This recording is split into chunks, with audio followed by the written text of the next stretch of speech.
Καλώς ήρθες. Πες μας ποιος είσαι, συστήσου την κοινότητα, από πού ήρθες και γιατί είσαι εδώ. Είμαι ο Στέλιος ο Πίτρης από Θεσσαλονίκη, δεύτερη φορά ρουτ, αρκετές φορές ροκ και μια φορά χαϊντού. Γιατί είμαστε εδώ? Για να ξαναβρούμε τον εαυτό μας, να δούμε τι γίνεται, αν τα πράγματα είναι εδώ, ποιοι είμαστε εμείς σε αυτά τα χιλιόμετρα και να ξαναζήσουμε ένα άλλο κομμάτι της Ροδόπης που κάθε χρόνο είναι διαφορετικό, αλλά ταυτόχρονα μένει το ίδιο. Ωραία, θα τα πούμε και στο δραματισμό. Θα τα πούμε, μακάρι να τελειώσουμε.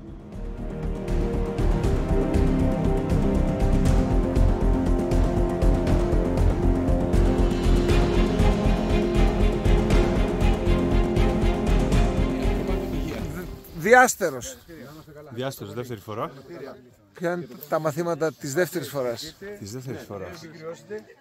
Εγώ έχω καταλήξει στο ότι αυτό το μέρος, αυτό το family, αυτή η διοργάνωση, αυτή η φύση είναι σαν το κουτί της Πανδώρας.